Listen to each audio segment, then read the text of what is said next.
नमस्कार, मैं राजेश्वराचार्य संस्कृतम। आज एक विषय लेकर आया हूं, कर्मकांड की समस्या। कर्मकांड में बहुत ऐसे घुसपैठिए इसमें घुस आए हैं जिनको दूर दूर तक जो है संबंध नहीं है। संस्कृत के विषय न पढ़े हैं, न मध्यमा किए हैं, न शास्त्री किए हैं, न आचार्य किए हैं, और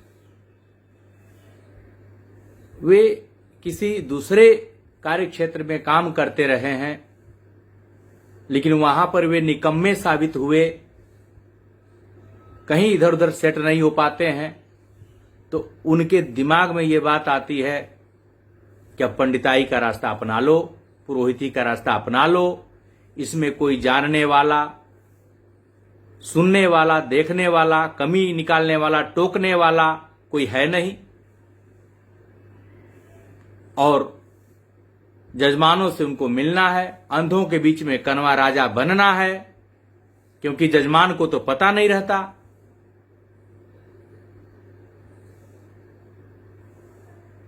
और उन जजमानों के साथ जो ये व्यवहार करते हैं, केवल धन कमाने के लिए नंबर 2 का काम करते हैं, लूटते हैं जजमानों को और बदनाम करते हैं कर्मकांड के क्षेत्र को।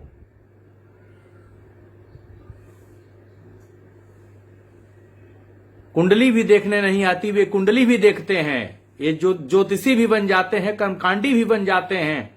टीका चंदन लगा लिया, चोटियां रख लिया, लाल पीला वस्त्र पहन लिया, बन गया बाबा। पढ़ाई लिखाई से उनका दूर दूर तक कोई संबंध नहीं है। ऐसे लोग, ऐसे घुसपैठिए कर्मकांड के क्षेत्र में, पुरोहिती के क्षेत्र में घुस गए हैं और बदनाम कर रहे हैं कर्मकांड को। आज के समय में समाज में कर्मकांड के प्रति उदासीनता क्यों है? इसका यही कारण है कि जब ये घुसपैठिए विश्वास दिला करके कर्मकांड करते हैं, मोटा धन ऐंठते हैं और उसका फल नहीं प्राप्त होता है जजमान को, तो जजमान दुखी हो जाता है। अब महामृत्युंजय मंत्र को लीजिए। इस मंत्र के जो शक्ति है, जो ताकत है, जो महिमा है, इसके बारे में बड़े बड़े डॉक्टरों के भी राय हैं कि इस मंत्र के श्रवण से लाभ पहुंचता है। बहुत ऐसे रोगी हैं जिनके जीवन में बदलाव आया है, वे इस बात को स्वीकारते हैं, 100% स्वीकारते हैं। मेरे संपर्क में हैं ऐसे लोग जो महामृत्युंजय मंत्र की महिमा कहते हुए नहीं थकते। मैं किसी अगले वीडियो में महामृत्युंजय मंत्र की महिमा बताऊंगा, दुर्गा सप्तशती के पाठों की महिमा बताऊंगा, उनमें होने वाले परिवर्तनों के बारे में बताऊंगा, और देखिए लीला इन घुसपैठियों की। महामृत्युंजय मंत्र में जो पद प्रयोग होते हैं, वे उन पदों का बिल्कुल उनसे कोई संबंध नहीं है, और पूरा ठेका ले लेते हैं कि मैं 1.25 लाख करवा दूंगा, स्वयं कर लूंगा, कभी जिंदगी में जपे नहीं, आसन सिद्धि है नहीं, मंत्र कैसे डुलाया जाता है, जपा जाता है, तज्जपस्तदर्थ भावनम। कुछ पता नहीं है कि जिस देवता, जिस इष्ट की साधना की जाती है, उस इष्ट में हमारी सन्निधि होनी चाहिए, हमारी भावना होनी चाहिए। भाव है नहीं, क्योंकि शब्द ज्ञान है नहीं, अर्थ ज्ञान है नहीं, तो भाव ज्ञान होगा कैसे? किसी भी संस्कृत के पद को महामृत्युंजय मंत्र में जो प्रयोग हुए हैं उनके रूपों को नहीं बता सकते हैं ऐसे घुसपैठिए जो कर्मकांड को बदनाम करने में लगे हुए हैं। इसलिए पढ़े लिखे आचार्यों से, पढ़े लिखे जो शास्त्री हैं, आचार्य हैं, जो कर्मकांडी हैं, पुरोहिती करते हैं, वे सचेत हो जाएं, जागरूक हो जाएं और पहचानें उन घुसपैठियों को कि जो चोरी से, चुपके से जजमानों को ऐंठते हैं, ठगते हैं। उनकी शिकायत करें। दुख होता है क्योंकि जो एक वैज्ञानिक मंत्र है, जिसमें जो है, जिस महामृत्युंजय मंत्र में 8 वसु, 11 रुद्र, 12 आदित्य, देखिए जोड़िए, 8 वसु, 11 रुद्र, 19 हुए, 12 आदित्य 31 हुए, और इंद्र और प्रजापति ये 33 हुए। कई जगहों पर 2 अश्विनी कुमारों का नाम लिया जाता है। तो ऐसे जहां पर 33 कोटि देवताओं के प्रत्येक अक्षरों पर एक देवता विराजमान है, जो प्रचुर शक्तियों को लेकर के हैं, ऐसे दिव्य मंत्र को केवल इन सबों ने प्रचार किया कि यह जब कोई मृत्युशैया पर हो, जब कोई बीमार पड़े, तभी जपना चाहिए। केवल यह रोग का ही प्रचार करके यहीं तक सीमित कर दिया, जबकि जो जो कामनाएं की जाएं, उन कामनाओं की पूर्ति इस महामृत्युंजय मंत्र से प्राप्त होती है। धन वैभव विस्तार करना हो, ज्ञान का विस्तार करना हो,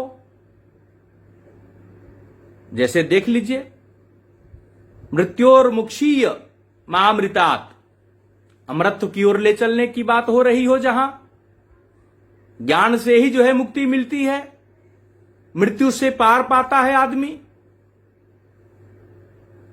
तो ज्ञान देने के लिए यह महत्वपूर्ण मंत्र है। भोग, ऐश्वर्य, मोक्ष आदि सब देने के लिए है यह। रोग से निवृत्ति तो तत्क्षण करने का यह मंत्र है। ऐसे मंत्र को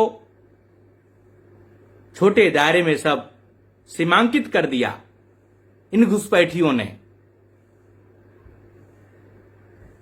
बहुत ऐसे जप करने वाले, लाखों लाख जपने वाले कर्मकांडी, घुसपैठिए कर्मकांडी शुद्ध लिख नहीं सकते हैं महामृत्युंजय मंत्र को। ये मैं ऐसे नहीं बोल रहा हूं, मैंने कईयों से लिखवाए हैं। मैं शुद्धि या शुद्धि पर बहुत विचार करता हूं। मुझे दुख होता है कि वेशभूषा परिधान बड़ा दिव्य दिव्य दिखाई देता है और ज्ञान का अताह पता ही नहीं। सारे कर्म कर करके अब पुरोहिती, पंडिताई, कर्मकांड यही बच गया था। अब इसी में सब प्रवेश कर गए हैं और ये बहुत वर्षों से प्रवेश कर गए हैं। यह जो हम देख रहे हैं, कई वर्षों से देख रहे हैं, लेकिन कभी कहने का अवसर नहीं आया। आज मन भाव विचार बना, सो कहा। जब तक पद का ज्ञान नहीं होगा, तब तक उसमें सन्निधि नहीं होगी। चाहे आप कोई भी मंत्र जपिए, चाहे दुर्गा सप्तशती का पाठ करिए, चाहे कोई भी स्तोत्र पाठ करिए, उनमें पदों का ज्ञान होना चाहिए और पदों के ज्ञान के लिए व्याकरण का विषय होना चाहिए। विधि विधानों के लिए, कर्मकांड की जो विधियां हैं, उसका सही ज्ञान होना चाहिए। पंचांग पूजन कैसे करें, वेदी कैसे बनाएं, इन विषयों पर सही जानकारी होनी चाहिए। और योग्य आचार्य पंडित जब कोई भी अनुष्ठान करते हैं, कोई भी पूजा पाठ का विधान करते हैं, तो उसका फल अवश्य प्राप्त होता है, निसंदेह प्राप्त होता है। ठीक है, आज इतना ही। मैं आगे दुर्गा सप्तशती आदि के बारे में कुछ और बताने के लिए आऊंगा, महात्म्य बताने आऊंगा, विधि विधानों को बताने आऊंगा। जिनको कुछ शंका है, कोई जिज्ञासा है, कुछ सीखना चाहते हैं, देखिए सीखने की कोई उम्र नहीं होती। यदि कोई घुसपैठिया आ भी गया है तो उसको भी गुरु की शरणागति लेकर के कुछ वर्षों तक अध्ययन करना चाहिए, ताकि उसे सही ज्ञान हो जाए तो इस मार्ग में रह सकता है। पर बिना जाने वह जजवानी कर रहा है तो पहले पाप का भागी होता है। इसलिए उसे सावधान होना चाहिए, पढ़ने की, जानने की जिज्ञासा होनी चाहिए।